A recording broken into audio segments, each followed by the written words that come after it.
I was up early. Tony's last volunteer, a prematurely purple prepubescent type in road warrior garb, had left at about 3:00 a.m. In spite of the massed mercury vapor lights, I'd been unable to ascertain the gender of this particular specimen. I had the feeling that it didn't much matter to Tony. Tony, I presumed, would be sleeping in. I rummaged in my cooler and selected an onion bagel, some cream cheese, and the last of the smoked salmon for breakfast. I washed it all down with some orange juice, cleaned up my mess, and headed for the shower, careful not to let any part of my body touch an exposed surface. The shower head had only two adjustments. The first provided an incredibly fine spray that was like trying to wash in fog. The other setting could have easily been used for crowd control. It had been set that way the first time I'd used the shower. I'd gotten in, turned the handle up, and immediately been hit right in the groin by a water cannon. It paralyzed me. If I hadn't been able to scoot down by the drain, I'd still be pinned to the back of the tub with a hole in my chest. Thank God I'd been wearing my new slippers. After about 10 minutes of being alternately misted and bludgeoned, I squooshed back into the room, got out some fresh clothes, and stood up on the bed to get dressed.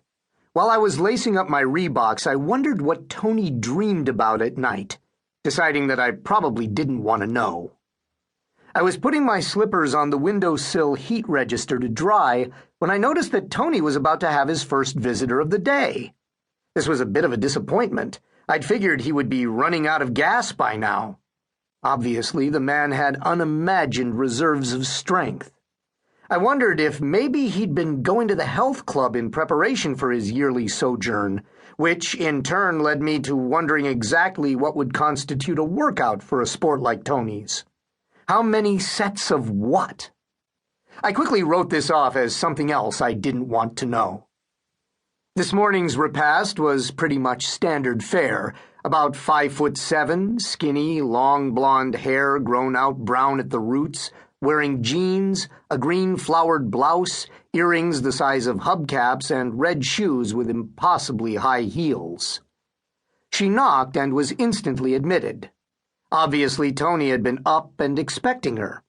All was as well as it was going to be until I managed to get out of this virus culture of a motel. I settled into the tape-patched coral naga-hide chair by the window and got out my book. Nobody but John McPhee could keep me reading about oranges for 200 pages. I was immersed in citric splendor when a sudden movement in my peripheral vision jerked my attention from the Indian River country of Central Florida to the door of Tony's room. I was greeted by a scene that presented limited possibilities. Either Tony was broadening his area of interest to include large black men, a notion that, while unspeakable, was not beyond the realm of possibility, or we were about to have a serious problem. As I grabbed the jacket that held my 9mm from its hanger, I got my answer. The larger of the two, using the balcony rail for leverage, reared back, cocked his leg, and planted one of his 14 triple E's right in the middle of the door. I had just begun my sprint around the third-floor balcony when the door splintered and both men disappeared inside. I was ready for trouble. I wasn't ready, however, for the scene that greeted me as I burst through the door. The smaller of the two was madly snapping pictures, while the door kicker was holding down the center of the room.